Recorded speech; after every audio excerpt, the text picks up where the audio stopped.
За сайн байцгаана уу үзэгч сонсогчдийнхоо өнөөдрийн амар амгаланг айлтгая.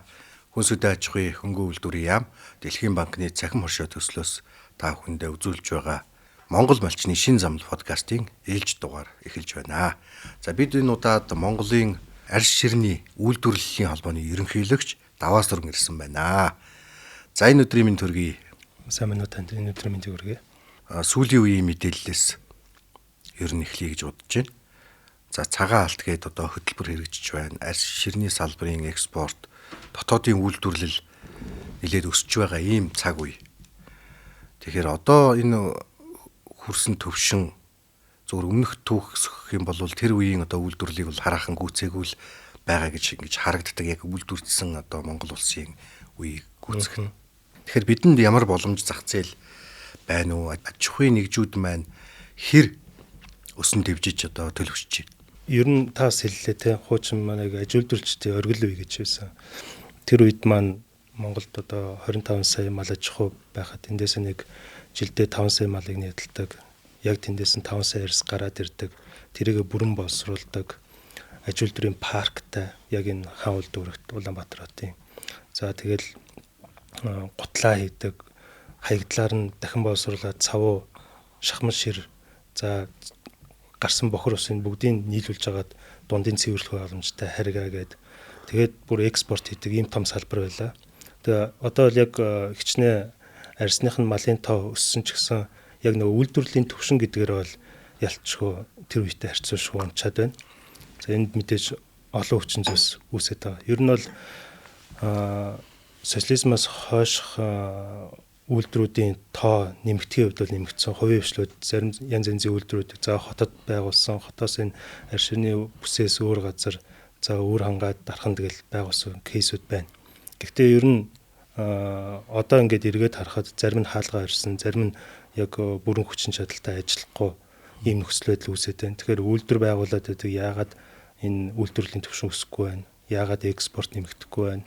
Яагаад арьс ширээ малчтаас худалдаж авахгүй байна гэдэг энэ дээр бас эргээд нэг анализ хийхгүй бол болохоо ийдсэн л үе байна. Ер нь бол яг хаа цагаал хөдөлгөөн арьс шир ноос нь олор 3 салбарт хэрэгжиж байгаа.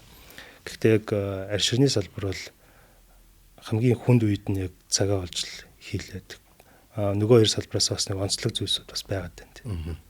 Тэгэхээр таавал бас саяхан Итали руу явсан байсан. Тэгээд одоо яг дэлхийд брэнд хөгжсөн ийм улс орн руу, Европ руу ингээд явсан олон одоо бас томоохон үйлдвэрүүдтэй уулзсан, танилцсан байлаа. Тэнд одоо манай арьс шир нь дөрвчээсээ гарах боломж хэр байна. За тэгээд манай арьс ширний давуу тал бөгөөд сул тал ер нь энэ гадны одоо хүмүүсийн яг шаардлагат ер нь ямар байдаг? Яг ерөнхийлөгчийн бас төрийн айлчлалын хүрээнд Итали руу за 25 оны 1 сард бас Турк руу явсан төрийн айлчлалын хүрээнд. За бас Энтэг рүү явсан. Өөрөөсөө бие дагаад Хятад руу бас явсан. За энэ бүх айлчлал одоо гадаад айлчлалууд дээр дандаа зөвхөн одоо ганц нэгээрээ биш боловсруулах үйлдвэрүүд нь 3-4 төлөөллүүд. За тэгээд гутлын болон бэлэн бүтээгдэхүүний үйлдвэрүүд энэ парк ажилтнуудын парк байгуулж байгаа төслийн төлөөлөл, холбооны төлөөлөл гэдэг юм цогц салбарын төлөөлөл очсон л доо. Дандаа 10 хэдүүний бүрэлдэхүүнтэй. Тэгээ нөгөө талаас ч гэсэн ийм том салбарын төлөөлөл очиж байгаа болохоор Турк болон Италид бол паркын одоо арьс ширний паркуудын жишг паркуудыг очиж үзэж танилцах, боловсруулах үйлдвэр, гутлын үйлдвэр, цэвэрлэхүйн боломж нь яаж ажилтیں۔ Паркын дотоод зохион байгуулалт ямар байдیں۔ За ер нь бас тэнд байгаа холбоод арьс ширний холбоодуудтай уулзалтыг хийж бас хамтын ажиллагааны самжчиг байгуулах, гэрээ байгуулах ажлуудыг хийгээд ирсэн байна. За ер нь яг дэлхийн гол 3 зах зээл байна. Итали, Турк, Хятад гэдэг. За энэ гуравтай очиод уулзлаа. Яг салбарын түвшинд хамтын ажиллагааны хилцээрүүдийг хийлээ. Бас зах зээлийг судлахад ер нь сүүлийн үед бол ялчгүй арьс ширний салбар жоохон уналтын үе байна дэлхийд. Тэр нь ч Монголд орж ирээд ингэж мэдрэгдээд байгаа. За нөгөө талаас арьс ширний салбар маань өөрөө маш том зах зээл.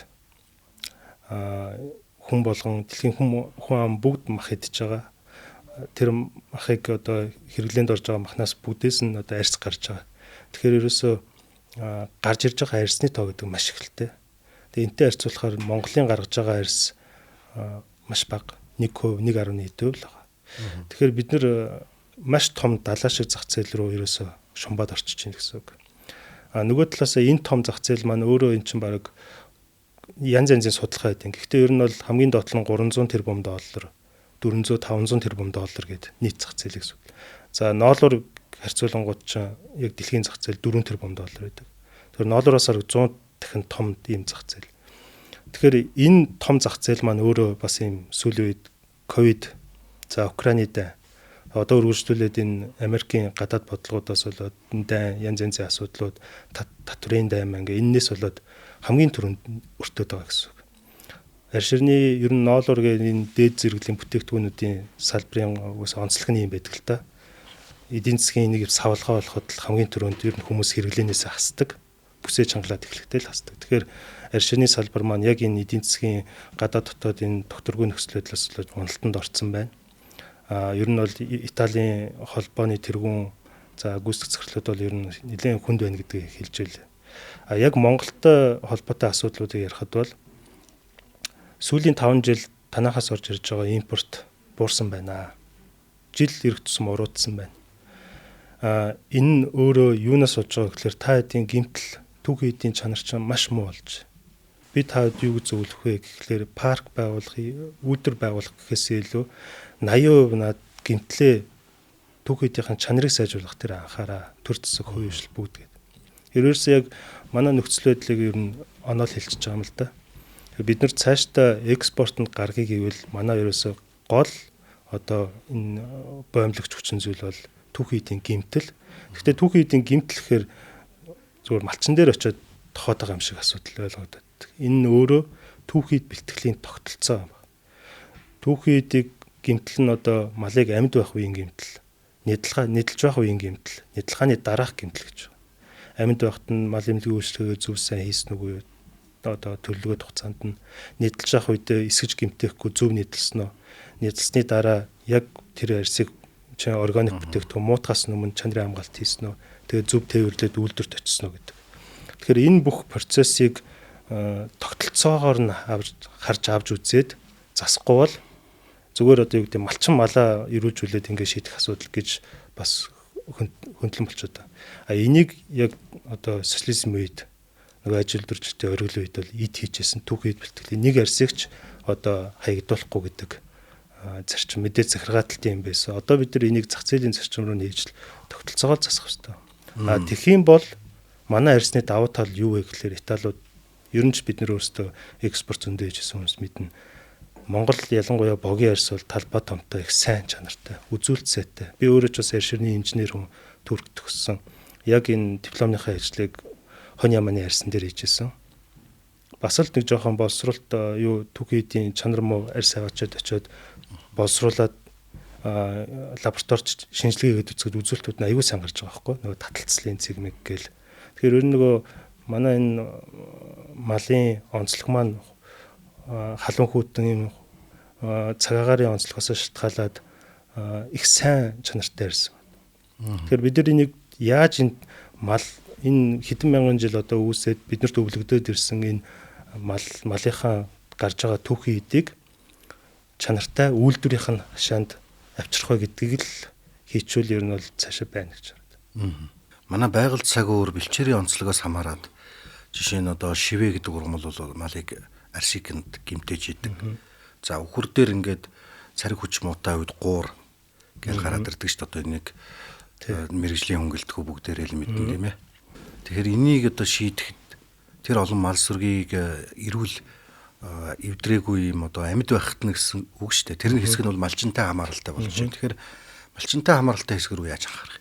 Гимтлийн манад стандарт гэж байгаа. Гимтлийн стандарт дээр бол ер нь амьдын үеийн нэдэлхааны үе ингээд ярих юм бол бараг 20-од юм байгаа 10-20-од. За тэнгуут таны хэлсэн сая гуур гэж байж байна те өхөр дээр. За шивэ гэж байж байна. Ер нь бол яг хав энэ гуур бол өөрөө яг малчны өөрийн мал нэмлэгийн үйлчлэгээгээд малдаа өгж гинүү гэдгээс бүрэн шалтгаалж байгаа те.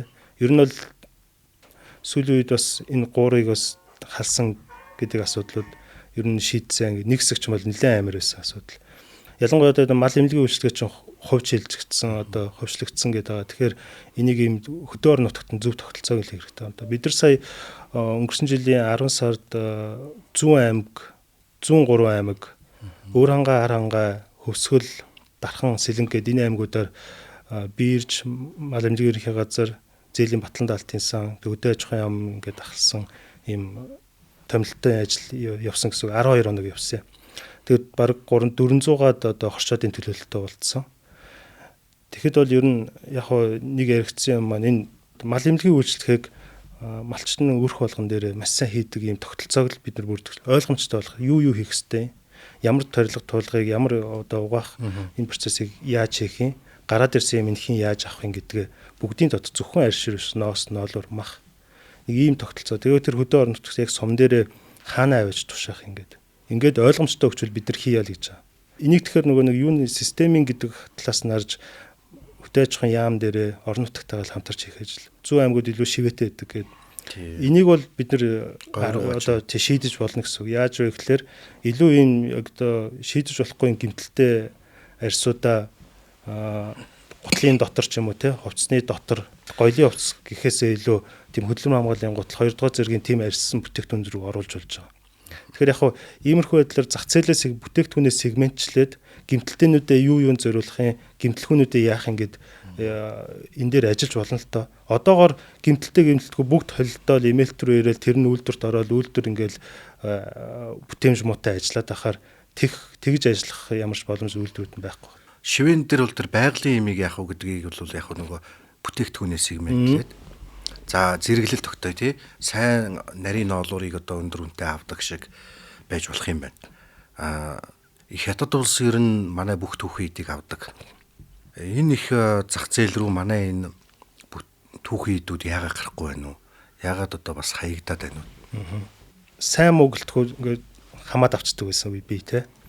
Одоо бол бас тийм биш болчиход байна. Тэр нөгөө хуучин бидний нөгөө ой санаж гэх юм уу та тэр маань л үлдээд байна л да. Сая бид нар Шинживд арьширны парк дээр очиод ирсэн хибэмж. Ер нь арьширны боловсруулах үйлдвэрүүд юунуудад паркуудад дандаа хибэд гол төлөв байдаг.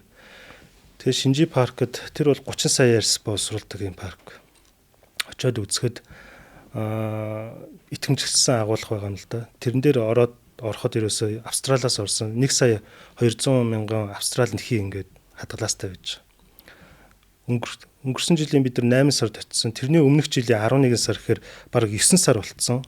Хятадын нөгөө яг халууныг ингээд давтсан тэг байж байгаа байхгүй. Тэгэхээр 9 сар болсон арьс гэхэд ямар ч одоо юу гэдгийг ялцралт өмхийрсэн шүүс мүс гойцсон тийм хатсан хорч исэн юм байхгүй. Тэгэхээр ерөөсө түүхий бэлтгэлийн тогтолцоог чинь шийдээд үйлдвэрлэл нь ороод ярихаар уулзахаар ямар ч гэмтэлтэй арьс тэнд боловсруулахгүй.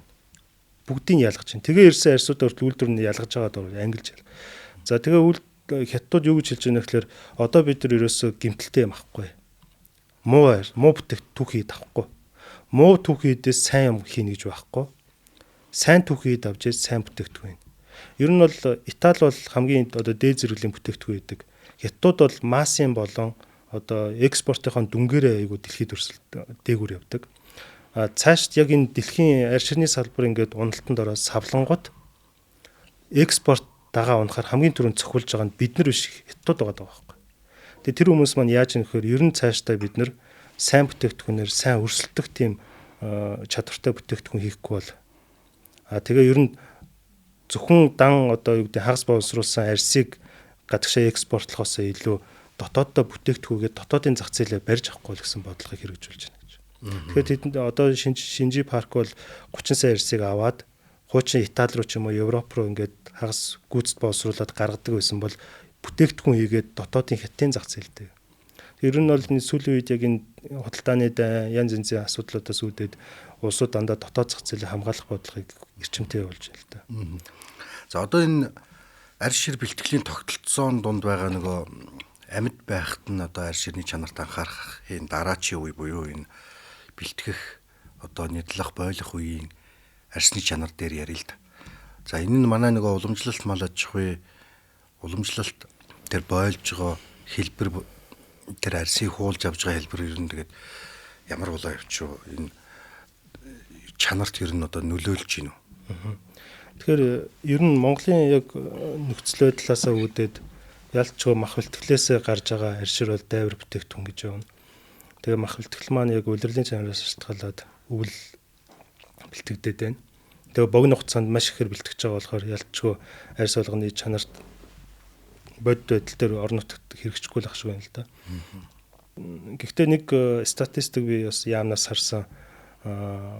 Нийт бэлтгэж байгаа махны 24 онд 13.6% нь лөө дээ. Мах нэдлгааны цэхэр мал нэдлгааны цэхт бэлтгэж байна. Махны үйлдвэрт бэлтгэж байна гэж байна. Тэгэхээр энэ бас ер нь энэ тоо 2 жилийн өмнөхөөс орог 2% 2 дахин өссөн байна. Ер нь цаашдаа биднээс яг энэ махны техникийн зохицуулж гарчлаа. Улам өсөх бах. Ингээд ирэх юм бол бас тэр хутганы эсгэлтийн гэмтэл гэдэг юм маань багасна. Ер нь бол яг хөдөө орон нутагт малчт маань яг зохион байгуулалтанд л орох хэрэгтэй. Хоршоодууд маань. За малчит зохион байгуулалтанд орох хоршоод боллоо. Хоршоодууд дахиад зохион байгуулалтанд ороод нөгөө дундын оршоо гэдэг юм үүсгэх. За энэ дээр нь орон нутгийн засаг захиргаа, за хөдөө аж ахуйн яам, мэргэжлийн холбоодууд, хувийн хвшлүүд нь орж ирж хамтарсан юм зохион байгуулалтанд орох шаардлагатай юм л да. Тэгээд бүгдээрээ за би энэ арьсыг хувь Батгээд малчин ч юм уу, Доржогийн малчин ингэж бэлтгэлээ, өөр бас нэг малчин маань ингэж бэлтгэлээ нийлжэлж тэрний нөгөө нэгдмэл үнц нь үүсгэх. Нэг малчин 4 ширхэг бодийнхаа ширийг маш гоё бэлтцсэн, давсалцсан. Тэгээд сайн арьс бэлтэх юм бол 30-40 мянга ч хүрнэ гэд яригдсан. Тэгээд үйлдвэрт ч зарах гэхээр авдггүй. Тэгэхээр яг үйлдвэрийн хувьд бол тэгж нэг ганц 2 ширхэг арьсыг гэхээр ямар ч нэг үнцнэгүүл байгаа юм л да. Тэгэхээр нийлж одоо энэ ажлыг хийх ёстой. Төрийн бодлого ч гэсэн хууль эрх зүйн дээрээс яг ийм өөрчлөлтүүд бүгд орцсон байгаа. За яг энэ ер нь арь ширний үн цэнийг унгаахгүй байх, үйлдвэрт энэ арь ширийг тушаадаг байх тогтолцооны хамгийн чухал хөшүүрэг бол энэ урамшууллын журам, урамшууллын тогтолцоо.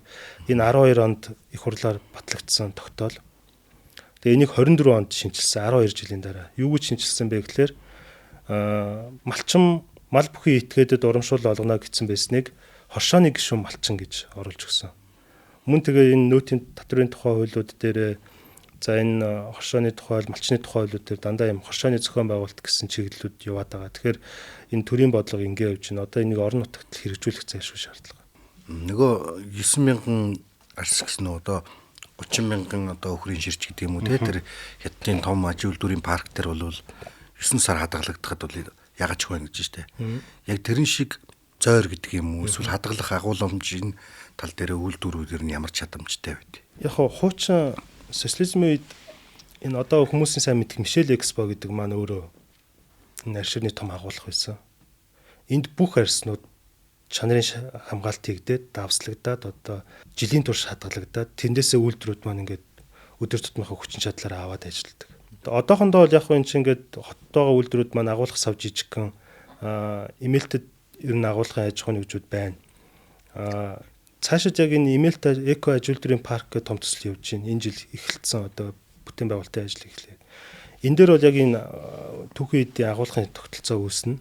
Энд бүх арьсууд жилийн турш хадгалагдаад үйлдвэр ер нь бол нэг махны үйлдвэрч ялгаагүй, арьширны үйлдвэрч ялгаагүй бус бүх үйлдвэр жилийн турш ажиллах хэрэгтэй. Өдөр болго ажиллах хэрэгтэй. Тэгжээж эн чинь доктортой ажиллаж ээж ашигтай байна.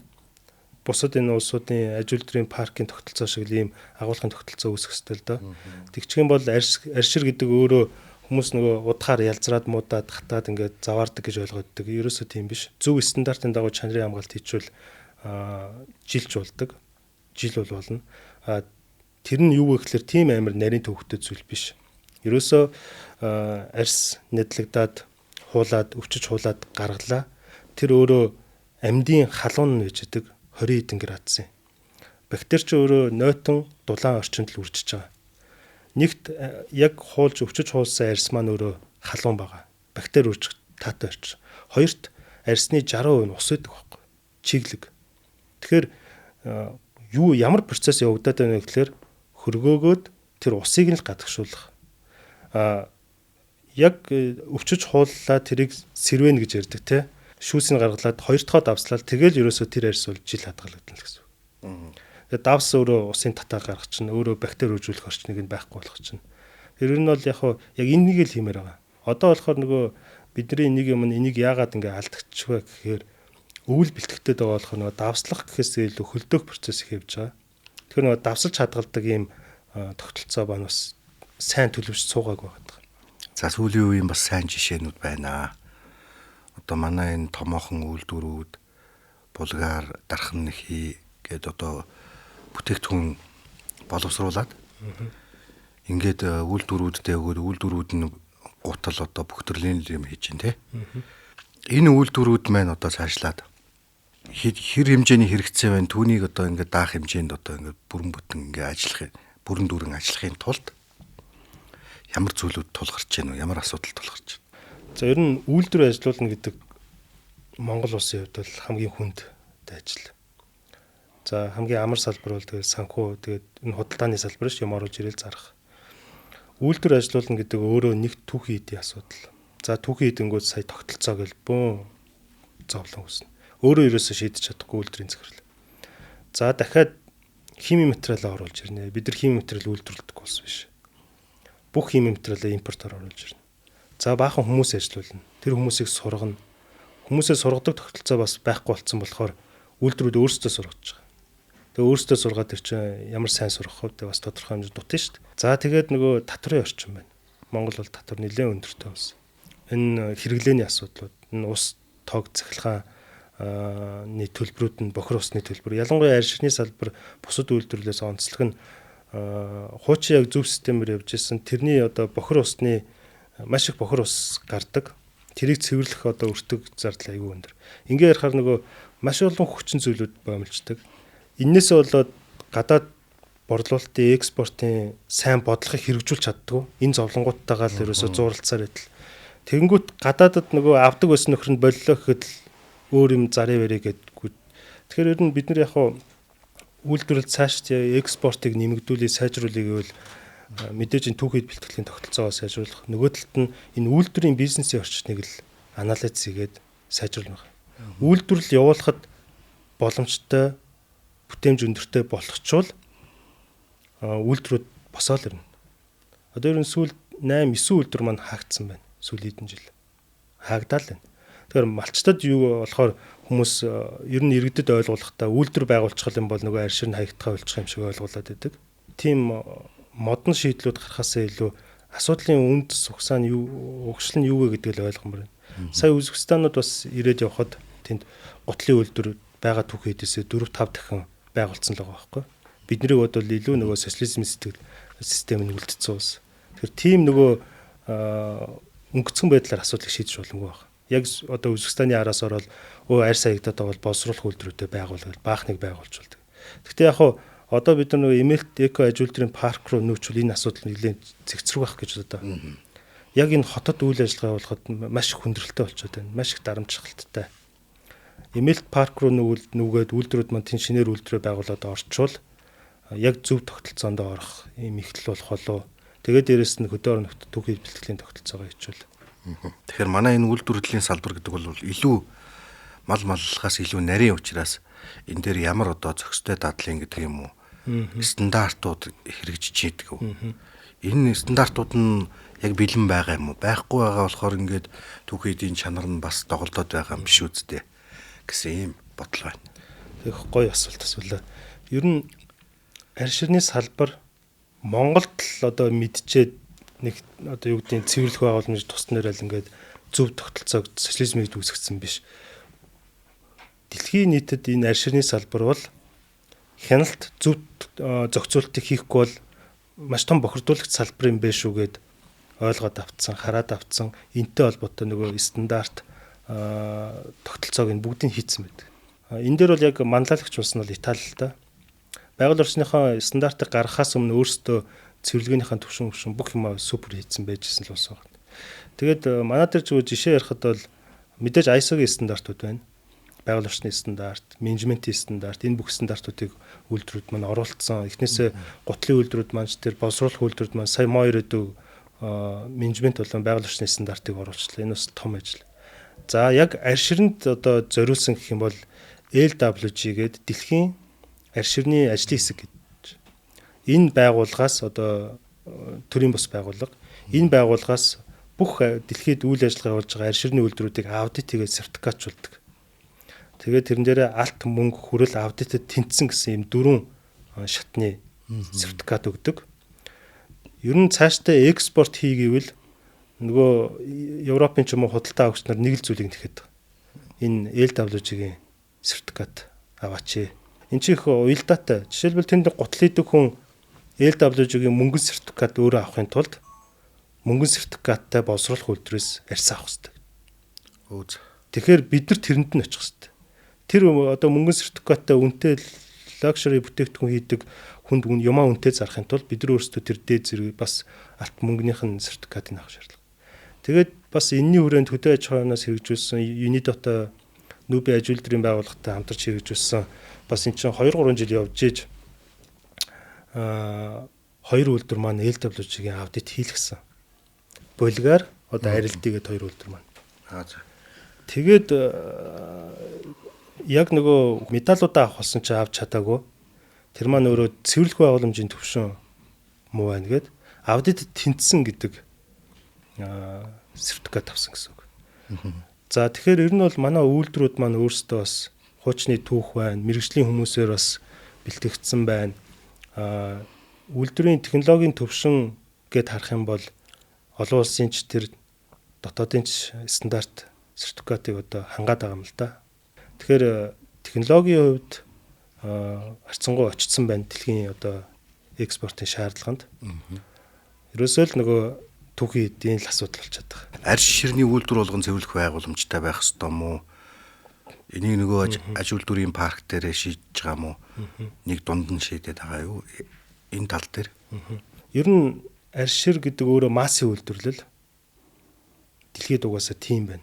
Массын үйлдвэрлэл хийж өртгөө бууруулж ийн илүү хямдхан сайн бүтээгдэхүүнийг гаргаж тэрүүгээр өрсөлдөж байна. Маш их арьснууд байгаа. Маш их одоо арьс боловсруулдаг паркууд үйлдвэрүүд. Тэгэхээр Монгол улсын хувьд ч яг ийм байх хэвээр. Энийг ч маш сайн мэдэж одоо арьс ширний нэгдэл гээд хашаа гээд энэ парк хийцэн байгаа байхгүй. Би одоо гайхаад байгаа ерөөсө социализмын үед үнэхээр мундаг төлөвлөж. Тэн дээр бүр харьгаа гээд дундын цэвэрлэх байгууламж. Үйлдвэр болгон та нарт тусдаа цэвэрлэх барьна гэж байхгүй. Тэрийг цэвэрлэх байгууламж гэдэг чинь өөрөө химийн цэвэрлэгээ өгж байгаа болохоор маш том хабын асуудал, хөдөлмөрийн аюулгүй байдлын асуудал гэдэг.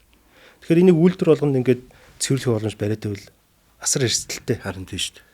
Ялангуяа арьс ширний салбар ч өөрөө би цэвэрлэгээ нь манай одоо энэ төв цэвэрлэх шиг ахуйн цэвэрлэгээ биш. 2 шатны цэвэрлэгээ гэж байна шүү дээ. 3 шатны цэвэрлэгээ гэдэг байхгүй. Биологийн цэвэрлэгээ, химийн, физик цэвэрлэгээ. Тэгэхээр ийм аж үйлдвэрийн цэвэрлэх байгууламжийг бол нэгдсэн системтэй өртөг зардал, цэвэрлэгээний түвшнийг сайжруулах, хабын хөдөлмөрийн аюулгүй байдлын асуудал ийм 3 үүднээс ер нь нэгдсэн ид. Өмч өвчлөөс хойш яасан бэ гэхээр манай харьгаа маань бид нар өөрсдөө хөвчилж авсан. За ер нь нэгдсэн бодлого системээр гээд буцаагаад ус уухт өгсөн, төрдөө өгсөн. Тэгээ ер нь үйл ажиллагаанд доголдоод, санхүүжилт юм нуугдаад, татан бугдаад, сүүлдээ төрийн бодлого шийдвэр бол үйлдвэр болгон цэвэрлэх боломжтой байх ёстой гээд. Тэгээ одоо үйлдвэр болгон тэрний дагуу хөрөнгө гаргаад, зарим бүр тэр бомд авсан хөрөнгийг гаргаж цэвэрлэх байгууламж байгуулад, тэр болгоныгаа ажилуулна гэж өртөг зардал бөөнлийн болж л байна л да. Тэгэхээр ингээл нөгөө үйлдвэр ажиллах бүтээмж нөгөө ямыг нь л өрсөлдөх чадрыг нь л бууруулад байна. Бид нар одоо даруйхан энэ эмэйл парк руу нүүх ажлыг санхүүжилтийн асуудлыг, босгох асуудлыг төр хувийн хвшил хамтраад шийдээд энэ хурдан паркийг байгуулахгүй бол энд үйлдвэрүүд очихгүй бол ерөөсөө одоо ингэж яваад хахаар улам л одоо хэцүү болоод байна гэсэн үг. Тэгэхээр цэвэрлэх байгууламжийг бол маш тустай бодлохоор авах хэрэгтэй. Зүгээр тэгэж одоо юу гэдэг үйлдвэр болгон хариуцна гэд өөрийнхөө зовлон бусдад хайж байгаа юм шиг тэгэх юм бол асар аюултай. Үйлдвэр болгон цэвэрлэх байгууламж барьгээд төрийн бодлого шаардчихдаг. За тэрийг нь үйлдвэр хэрэгжүүлдэг. Үйлдвэр болгон тэрийг маш мундаг ажиллаулаад одоо хяналтаа тавиад хүмүүсээ хамгаалаад сургаа явуулна гэж хэцүү шүү дээ. Айгүй хэцүү. Тэр боломжгүй байхгүй. Тийм боломжгүй юмыг тулгалаа нэг хөдөлмөрийн эндэгдэл асуудал үүсвэл тэр захирлын буруу юу, төрийн буруу юу гэд иймэрхүү юмыг л бодлого бол гаргахаас өмнө бодох хэрэгтэй л доо. Тэгээ одоо бол нөхцөл байдал ялцгүй юм болчиход байна. Ер нь бол ингээд харахаар хоёр л асуудал байгаа Монгол улсын хувьд арьс ширний салбар. Арьсыг жалганд хаяхгүй байж болох уу болно. Бүрэн боломжтой. Гадаад зах зээл бидний одоо энэ арсыг боловсруулсан арсыг үнэлж байна. За бид нар дахиад боловсруулсан арсаар бүтээгдэхүүгээд экспортод хийж болно. Ялангуяа энэ Евразийн эдийн засгийн холбооны улсууд руу энэ бидэрт Япон руу худалдааны хилцээртэй байж гин Өмнөд Солонгос руу гэл за дахиад цаашлаад дотоодын зах зээл гэж айгүй гоё юм байна. Ерөөсө таны таасаа хэллээ шүү дээ бид нар гутлаа хийдэг болчлоо тэрэндээ арьсаа өгдөг болчлоо. Энэ гутлын салбар яаж босч ирсэн? Ерөөсө дотоодын төрийн худалдаа авалт. Цэрэг цагдаа хүчний байгууллагуудын гутлыг хөлбөмбөг хамгааллын гутлыг хийгээд тэрүүгээрээ босч ирж болж байгаа байхгүй жоохон ч гэсэн тэр зах зээл дээр. Тэгэхээр тэрнээс цаашлаад энэ дотоодын хэрэглэгчнэрийн зах зээл байна. Нийт иргэдийн. Сүүлийн 5 жил гэхэд бид нэр 130 сая долларын импорт орж ирсэн байгаа байхгүй юу? Арьс ширний салбарт. Тэрний 90% нь баг одоо нөгөө боловсруулсан бүтээгдэхүүн, эцсийн бүтээгдэхүүн, гутал цүнх гэл бэл имэйлийг л. Бид нар ч 100 жил болгон баг 20 сая долларын арьсан бүтээгдэхүүн оруулж ирдэг. Тэгснэ өөрсдөө экспорт тэрүүгээр юм хийж байгаа юм эндээ зарж байгаа юм байхгүй. Тэгэхээр яг хоо энэ төрийн худалдаа авалтаар энэ үйлдвэрлэлийг босгож ирж болд юм байна. Зах зээлийг нь хамгаалаад шийдчихвэл болд юм байна. Энийг яаж дахиад дотоодын бусад зах зээл рүүгээ сегментчлэх вэ? Нөгөө гимтэлтэй арьс, гимтэлгүй арьс, люкс биш эсвэл арай хямдхан мөртлөө эко хэрэглээ даах чанартай арьс гэл гутал цүнх бэлий гэл сегментлээ явах юм бол энэ 10 сая арьс бол тэгээ экспортыг нэмэх юм бол зүгээр дорхны алга бол. Тэгэхээр энэ зөв бодлого хэрэгтэй. Яг тэрийг хийхин тулд түүхийд бэлтгэлийн тогтолцоо тэгээ нэмэлт паркийг байгуулах. Энэ хоёр өөрөө ингээд хоёр хөвгөлбөрт хумайд амархан сонсогдож байгаа ч гэсэн тогтолцоо өгсөрнө гэдэг бол нэлээд том ажил шүү дээ. Нэмэлт парк нь тэр цэвэрлэх байгууламжийн асуудлаа яаж хийж байгаа? Нэмэлт парк цэвэрлэх байгууламжаа нэгдсэн цэвэрлэх байгууламж гэж хийж байгаа. Дундын. За Монгол улсын нэг зовлон нь цэвэрлэх байгууламжийн яг бохир ус цэвэрлэх технологич мэрэгчлэлтэй байхгүй байгаа даа хомс. Ялангуяа үйлдвэрийн бохир ус цэвэрлэх технологи юм. Бид нар ч бол арьшир боловсруулахын мэрэгжлийн хүмүүс шүү дээ. Тэгэхээр энэ тусдаа салбар бол явж байгаа. Тэгэхээр энэ дээр гадна дотны зөвлөх инженерүүд нөгөө Юнидогийн төслийн хүрээнд хамтарч ажиллаж исэн хүмүүс энтергээд дархны арьширны цогцлбарын парк дээр ажиллаж исэн хүмүүс энэ хүмүүстэйгээ зөвлөлдөөд саналууд оруулж байна л да. Одоогоор бол яг ямар процесстэй явж байгаа гэхээр цэвэрлэх байгууламж болон дулааны цэцлэгийн станцаа байгуулах ерөнхий гүйцэтгэгчээ сонгож шалгаруулад гэрээгээ байгуулсан. 2 жилийн дотор хийн. 2 жилийн дотор хийхдээ өөрөө санхүүжилтаа босгоно. Энэ болохоор нөгөө EPCF нэмдэг нь F гэс EPCF гэдэг нөхцөлтэй байд. Түлхүүр гардуулах өөрөө санхүүжилтаа босгох. За ингээд энэ хүмүүстэйгээ бид нар зургийн ажил хийж гэнэ гэсэн үг. Цэвэрлэх боломжтой зургийг ямар хүчин чадалтай байх юм, орж ирж байгаа бохрын үзүүлэлт нь ямар байх юм, хідэн шугам байх юм, технологи нь юу байх юм, гарж байгаа ус нь ямар ус гарах юм. За тэгээ эргүүлээд энэ лагийг яах юм, ер нь олон улсын цэвэрлэх байгууламжийн технологи нь юу болцсон, хром гэдэг асуудал байна. Хромоо яадаг болцсон, лаганда хромтой байх юм уу, хромгүй байх юм уу, гарсан лагаа ингээд булаад авах юм уу, эсвэл өөр юм болгож ашиглах юм уу гэдэг их нарийн юмрууд бид нар орж ийн л та. Тэгээ сая гэхэд холбооноос нэлээд сайн судалгаа хийж байгаад энийг бас мэдээлэл гүйцэтгэгч талдаа өгсөн. Тэгэхээр ер нь цаашдаа яг энэ бүх үйлдвэрүүдийг нэгдсэн байдлаар цэвэрлэн энэ өртөг багтай байгаль орчны стандартад хүрсэн байна. Үйлдвэрүүдийн хувьд зөвхөн механик цэвэрлэгээ. Бас юу гэдэг бид нар цэвэрлэхгүйгээд хамаагүй шууд юм хаяад иж болохгүй. Механик буюу одоо сараалж шүүлтвэрүүдийг хийх, цэвэрлэгээнүүдийг хийх. За тэгээд цаашдаа бохирдол болон хэрэглэж байгаа уснаас ашиглаад төлбөр нь тооцогдчихно. Тэгэхээр аяанда эн чинь олон улс нөгөө өндөр бохирдолтой технологи алдаалах юм бол өндөр төлбөр төлөөд байдаг. Тэгээд технологи дээр илүү анхаарад бохирдол багтаа хийдэг. Ингээ явчихна л да засагдаад. Магадгүй энэ LW-гийн одоо олон улсын стандартыг алтан одоо зэрэглэл дээр нь авах боломж бол одоо Нэмэлт парк бүрэн орчих юм бол Нэмэлт парк орох юм бол манай бүх үйлдвэрүүд алтан сертификат авна. Өө заа. Тий. Бид нар сая 10 хэдэн үйлдвэр нүүх хүсэлтэд тавьж байгаа. Одоо нэг мөрөөдлийн жагсаалт гэдэг талаас нь бид нар нүүмээр байна гэд. За 10 хэдэн бүх үйлдвэрүүд маань нүүе гэж байгаа. За бүр дархнаас үйлдвэр ирж орё гэж байгаа. Дархан нэхий нойтонд боловсруулахаа ийшээ оруулъя гэж байгаа. Тэгэхээр ер нь үнд гүцэгдэж шээ. Ингээд эн тэнд үйлдвэр байгуул. Одоо бид нар нөгөө бас энэ салбарыг ойлгохгүй хүмүүс маань аймагтаа, орон нутагтаа үйлдвэр байгуулна гэж яриад байдаг те. Парк байгуулах хэрэгтэй байхгүй юу? Одоо ховдын парк, эмээлт парк бүсчлээд. Тий. Эмээлт парк ер нь тэгтээ ийм байгаа да. За ховд бол бүрийн алслагдсан байж тээ те. Явж болно. Монголын арь ширний хувьд бол 10 эдхэн сая арьсыг бол нэг цуглуулаад хийчмээр. Тий. Тэгэхгүй ингээд сегментчлээд байхаар бас тийм үр ашигтай юугүй юу. За эмээлт паркийн хувьд энэ бүх арьсыг цуглуулад хийлэхэд 10 эдэн үйлдвэр маань нүүх. Энийг бид нар бас холбоон дээр тооцоо хийхэд 120 тэрбум төгрөгийн санхүүжилт. Энд чинь баг шинэ үйлдвэр байгуулж байгаа асуудал байхгүй. Тэгээ үйлдвэрээ байгуулна. Эндээс зарим сүүлийн үеийн тоног төхөөрөмжөл авч үлдэн бус хуучин тоног төхөөрөмж бол шинээр хөдөлж авна. Тэгээ бүх технологи бүтцэн одоо эндээсээ илүү дэвшилтэд хийсэн. Сайжруулсан зүйлүүд байгаа. Үйлдвэрийн технологи, цэвэрлэгээний технологи гэдэг. Тэгээд 10 эдэн үйлдвэр манд 120 тэрбумаар нүгэд орчвол бүх үйлдвэрүүд маань алтан сертификат авна. Нөгөө талдаа сум болгон дээр нь малчнаасаа ахуулаад түүхийд бэлтгэлийн тогтолцоо ямар байх ёстой мэ гэдгийг яг жишг имийг бий болгоод хинт нь яаж одоо нийлүүлэлтийн сүлжээг ухсраад энэ эмээлт парктаа уйчих юм бол бид нар бол яг энэ арьсаа дотооддоо бүрэн боловсруулад дотоодын зах зээл болон гадны зах зээл рүү сегментчлээд ингээд хийх бүрэн боломжтой болчиход байна одоо л ер нь. За боловсруулах технологийн хувьд бол манай үйлдвэрүүд бас чадах учаад байна гэж. Тэгэхээр манай гутлнууд одоо наран туул зах дээр дотоодын үйлдвэрийн гутал баха хар гутал байж байгаа дотоодын үйлдвэр. Тэгэл нэг турк гутал за гадаадаас импортоор ирсэн гутлууд гэхээр дандаа арьс гэсэн мөртлөө янз бүрийн өнгөтэй тий. Тэр нэг өнгөтэй арьснуудаа бас гаднаас аваад ах шиг байгаа юм. Энэ нь одоо нөгөө технологийн хувьд бас арай нөгөө гадны үйлдвэрүүдийг гүйцээгүй байна гэсэн үг үү? Энэ дээр одоо яг нарийн юм анзаарсан байна. Ягаад тэгээд байгаа байхгүй юу? Тий. Манай бэлэн бүтээгдэхүүн үйлдвэрлэгч маань яг урд алхаад эхэллээ. Одоо энэ ялангуяа төрийн худалдаа авалт гэдэг энэ суурин дээр гიშгээд тэгээд сүүл рүүгээ одоо янз янзын өргөн хэрэглээний бүтээгдэхүүнүүд өдөр тутмын гутлууд хийгээд эхэлж шээ. Тэнгүүд тэр арьсыг нь бас манай үйлдвэрүүдээс гарах боломжгүй болоод импортын арьс хэрэгжилж байгаа асуудал байгаа. Зөвхөн гутал гэлтгөө цүнх ер нь арьсан бүтээгдэхүүн гэхээр дотоодын үйлдвэрлэл дандаа нэг хар бараа өнгөөр хийгээд байгаа. Энэ нь өөрөө ерөөсөө гэмтлийн асуудал. Гэмтлээ дарж байгаа асуудал. Өнгийн арьс хийгээд ирдэг, гэмтэл нь харагддаг.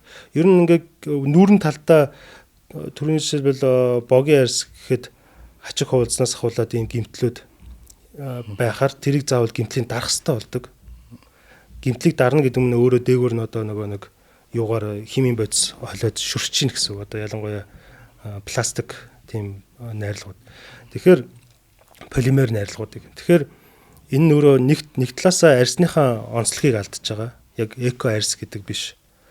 Нөгөө талаасаа тэгжээж энэ нүрийнх нь гэмтлийн асуудлыг дарж ин л да. Тэгэхээр бид нар яагаад энэ боловсруулах үйлдвэрүүд маань хийж болохгүй байна? Массын үйлдвэр шүү дээ. Түүнээс бид нар манай үйлдвэрүүд чадахгүй юу биш чадна. Бүр цагаан арьс гаргаж байгаа шүү дээ. Гэмтлийн асуудлыг ер нь шийдчихвэл яг энэ массын үйлдвэрлэл дээр бол янз янзын өнгөөр онцлохоор хийх бүрэн боломж байгаа. Энэ бэлэн бүтээгдэхүүн үйлдвэрлэгч нарынхаа шаардаад байгаа онцлог арьсыг зөвхөн одоо тэр өнгө гэдэг нэг асуудал зузаан, нэмгэн, ус нэвтэрдэггүй юу, ургамлын идэлгүй, хүн металлын идэлгүй гэтэргээл янз янз юм байна л да. Тэгэхээр цаашдаа бид нар энэ гадаад экспорт болон дотоодын зах зээлд хөдөлмөр хамгааллаас бусад гутал хийгээвэл бүтээгдэхүүн хийгээвэл гэмтлийн асуудлыг шийдэх үйлдвэрийн технологи нь бол очсон байна. Хөдөлмөр хамгааллын хувцсыг бид нар яагаад сайн хийгээд байна гэхээр энэ өөрөө арьс голдгоо. Хөдөлмөр хамгааллын чинь тэгэж гоёлын арьс шиг супер арьс байгаадах шаардлагагүй. Тэгэхээр гэмтэлтэй арьсаараа бид нар хийчихэд байдаг. Цаашдаа ер нь бид нар яг энэ өөр зах зээл сегмент орё гэвэл энэ түүхийд бэлтгэлийн тогтолцооны асуудлыг шийдэх гэж байна. За баярлалаа. За баярлалаа. Монгол малчны шин замнал подкастынхаа ээлж дугаард арьс ширний одоо салбарын асуудлыг иргэн тойронд ярилцлаа. За энэ хүрээнд Монголын арьс ширний үйлдвэрлэлийн холбооны ерөнхийлөгч Даваа Сүрэн оролцлоо.